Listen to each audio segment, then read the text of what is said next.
Sejam todos muito bem-vindos a esse nosso próximo vídeo. Agora para falar de um tema bastante controverso, que é a famosa 6 horas. Senhores, as 6 horas, ela sempre é objeto de campanha de diretores, reitores, representantes do Consup. Praticamente em todas as eleições eu tenho acompanhado e eu tenho visto pelo menos um candidato falando em implementar essa famosa 6 horas. Quando eu falo em implementar essas 6 horas, senhores, eu estou falando daquelas 6 horas genérica e não aquela aplicada em um determinado serviço, em um determinado setor. Com relação a um determinado serviço e a um determinado setor, nunca houve controvérsia.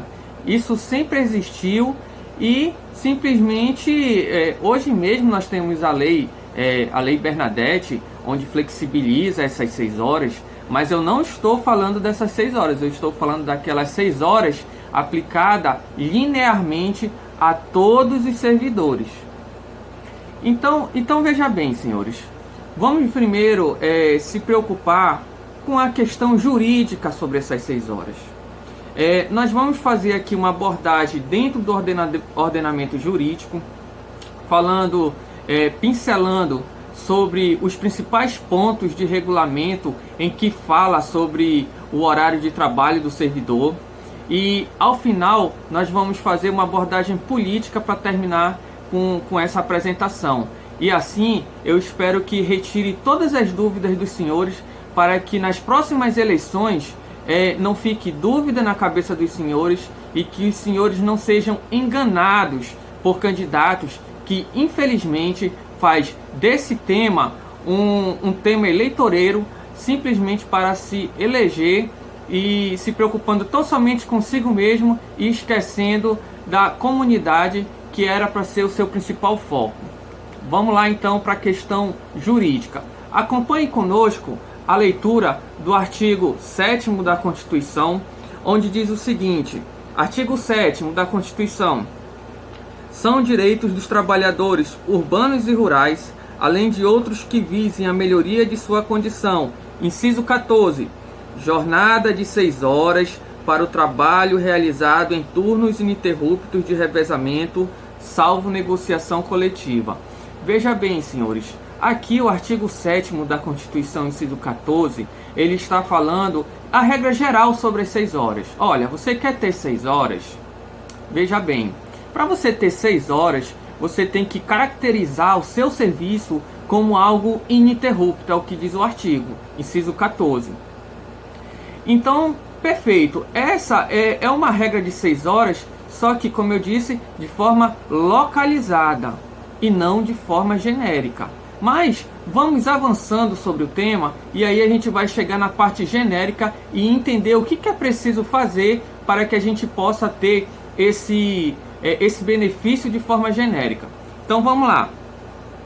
Avançando aqui, acompanha aí comigo na tela o artigo 19, artigo 19 da Lei 8.112, que diz assim: os servidores cumprirão jornada de trabalho fixada em razão das atribuições pertinentes aos respectivos cargos, respeitada a duração máxima de trabalho semanal de 40 horas e observados os limites mínimos e máximos de 6 e de 8 horas.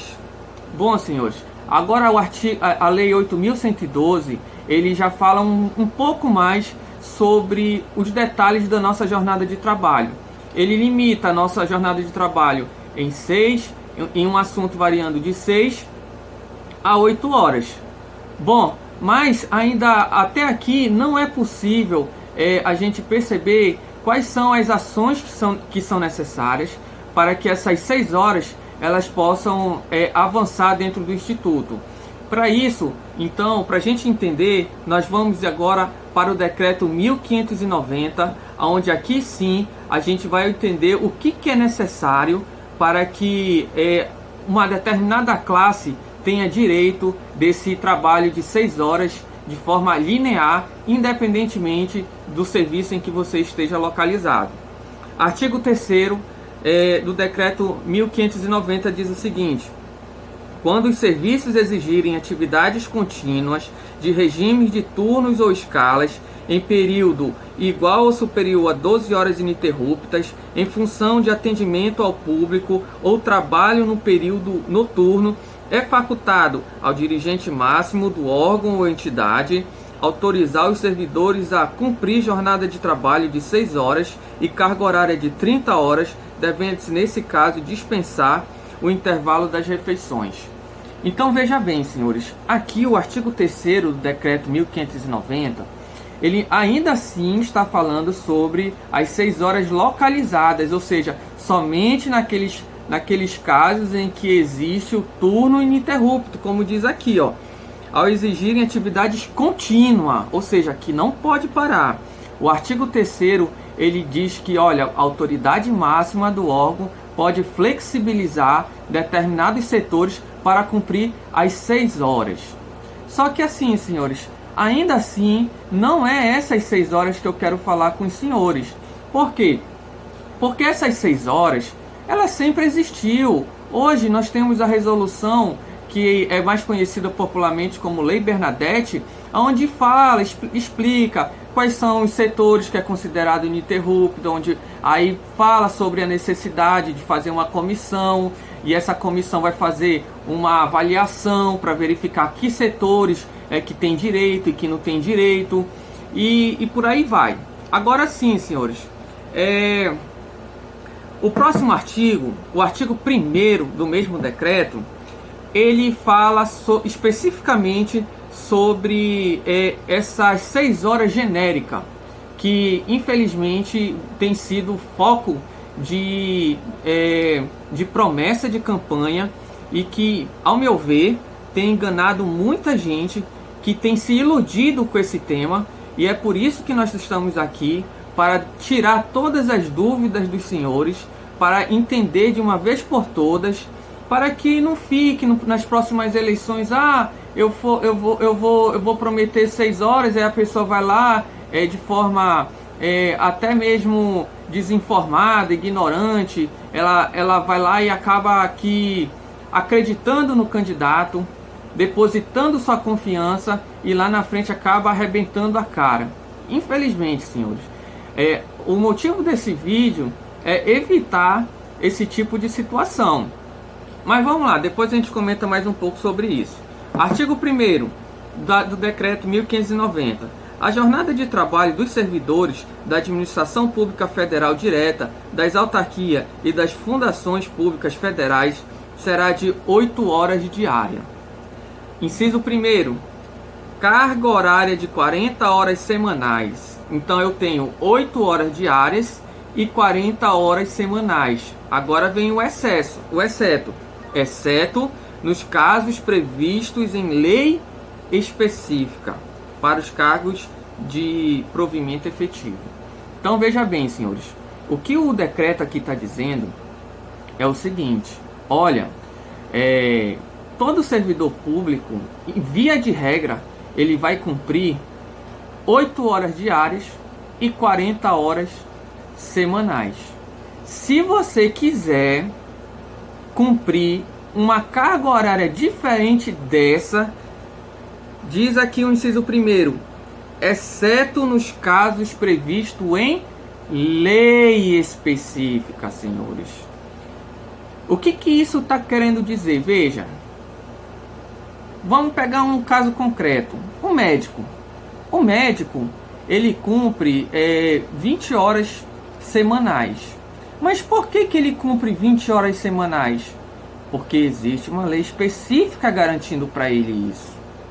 Do mesmo modo, existe uma série de outros cargos que cumprem horário diferenciado. Alguns são 6, outros são 4. E todos eles, senhores, só foi possível porque realmente eles conseguiram uma lei específica. Tudo bem, Adonias, eu já entendi. Então tem que ter uma lei específica, certo? Isso mesmo, senhores. Então, existe algum local em que eu possa ter acesso a essa lista de cargos em que tem a flexibilização do seu, da sua carga horária? Bom, senhores, para essa pergunta, felizmente a resposta é sim. Até mesmo por determinação do artigo 10º do Decreto 1590. Vamos à leitura. O Ministério da Administração Federal e Reforma do Estado fará publicar modelo de folha de ponto para registro de frequência dos servidores. Agora veja bem como a relação dos cargos efetivos cuja carga horária seja distinta da referida no inciso 1º, artigo 1º. Então veja que o artigo 10º foi até generoso com a gente, né? Ele diz assim, olha, o Ministério da Administração Federal e Reforma, que hoje já não existe mais, né? Ele foi implementado, na verdade, pelo Ministério do Planejamento à época, que também hoje já não existe, hoje é o Ministério da Economia, né? Tá tudo fundido. Mas que a portaria que vai estar disponibilizada aí para vocês estarem conferindo, checando e verificando se vocês têm direito ou não dessas 6 horas, essa portaria ela vai estar praticamente consolidando todas as informações, quais são os cargos e as suas respectivas leis específicas que flexibilizam seus horários, senhores.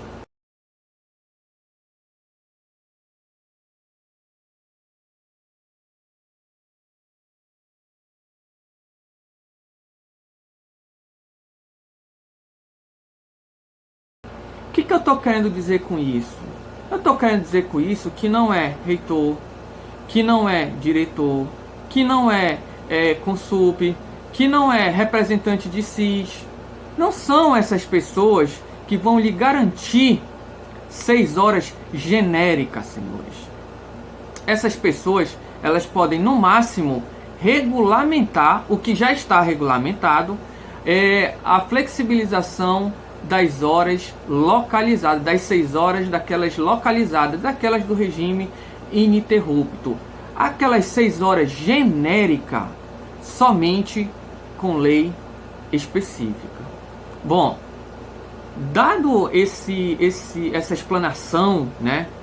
Depois que a gente entende que existem 2 tipos de 6 horas, a localizada e a genérica.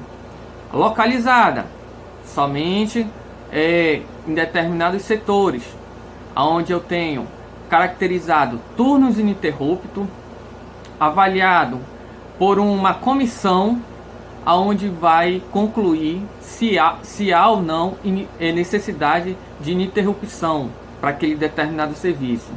Se ele entender que é ininterrupto, ele faz um parecer e encaminha para o reitor, que vai decidir. No caso, ele também pode discordar, tá?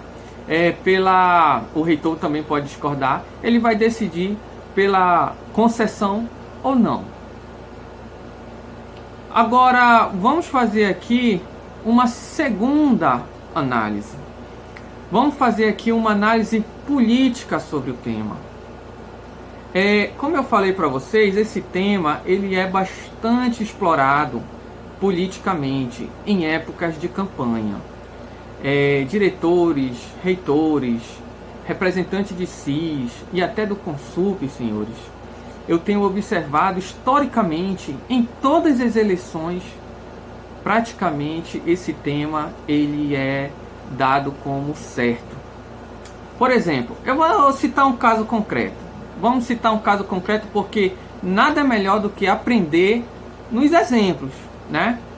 Lá no campus Zona Leste, na última eleição, o atual diretor, ele, em sua promessa de campanha, ele traz o seguinte, no item 9 lá, diz assim: implantação da flexibilização da jornada de trabalho dos servidores TAI, 30 horas do campus, dando segurança jurídica ao servidor e às instâncias envolvidas, atendendo ao interesse da instituição e do servidor.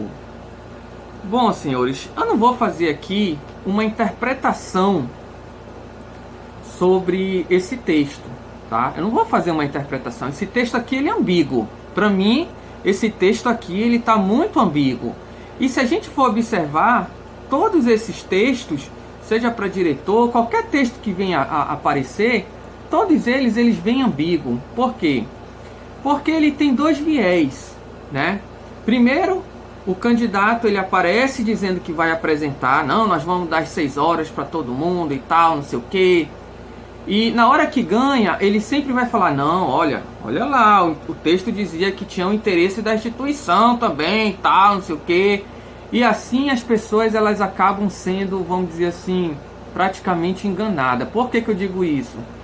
Porque veja bem, senhores, apesar de que o texto ele fale, olha, nós vamos flexibilizar. Bom, eu não vejo razão para prometer algo que já existe. Eu não vejo razão. Por quê? Porque a lei Bernadette, ela sempre existiu, salvo me engano, desde 2016, senhores. Não há razão para você ficar prometendo algo que já existe. Eu quero entender que aqui a promessa era para aquelas 6 horas genéricas.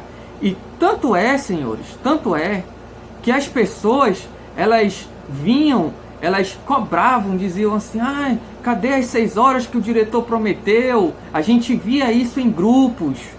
Mas infelizmente, senhores, as 6 horas genéricas não cabe, não compete ao reitor, ao diretor e até ao representante do Consup. Por que eu digo isso? Porque enquanto eu estive na Zona Leste, eu cheguei também. Algumas pessoas chegaram a falar, tu vai lutar pelas 6 horas? Tu vai lutar pelas 6 horas? E aí eu fiquei ali na minha, né? Enfim, ficava difícil de explicar, mas agora é o momento que eu estou me utilizando para explicar, para trazer o meu posicionamento e dizer para os senhores que as 6 horas genéricas, que infelizmente é prometido ano após ano, ela simplesmente não depende da instituição. Vem do Congresso Nacional, porque a lei específica ela é aprovada no Congresso, senhores. Então, assim, eu lamento, primeiramente eu lamento que candidatos, né, se utilizem desses meios, pessoas assim que fazem promessas só para, vamos dizer assim, iludir, né, o eleitor, fazer ele ganhar a eleição e no final das contas depois tudo se esquece, aí fica, aí pronto, aí ele virou já o chefe supremo, né? Agora ele não é mais pressionado. Na hora que está em campanha, isso que eu acho interessante, porque reitor, diretor, essas pessoas de modo geral, elas têm duas faces. Na época de campanha é sorriso para cá, é sorriso para lá, e assim, conversa contigo, aperta na tua mão, te dá um abraço. E depois que termina, senhores, eles ficam inacessíveis. Infelizmente.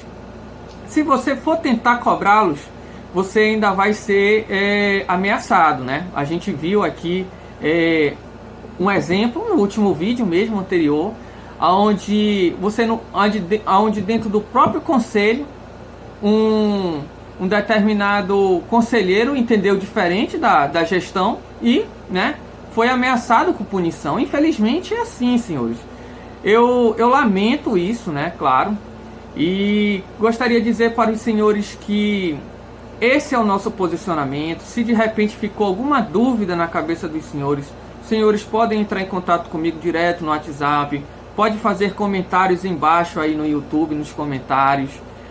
Nós estamos aqui para esclarecer, para criar uma nova consciência na cabeça de nós, da comunidade, como eleitor, para que futuramente, senhores, a gente não sirva, né, como massa de manobra, porque é assim que eu vejo as pessoas sendo ludibriadas, né, fazendo promessas e promessas.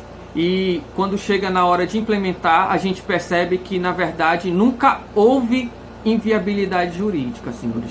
Então, assim, uma mensagem final que eu deixo para os senhores é que a gente tem que aprender, senhores, a questionar mais. A gente tem que aprender a indagar. Olha, o candidato está prometendo X, está prometendo Y. Pergunte dele qual é a viabilidade. Tente puxar dele. Olha, me mostra como é que tu vai fazer. Porque simplesmente não existe viabilidade jurídica para isso. E aí fica muito complicado lá na frente, até mesmo com o candidato que depois se efetiva como gestor, ficar na frente dos eleitores, né? Por quê? Porque promete uma coisa e depois não cumpre. E para finalizar, vamos ficar aí com essa última análise aí que eu vou deixar para vocês. Eu agradeço a atenção de todos vocês e até a próxima. Valeu!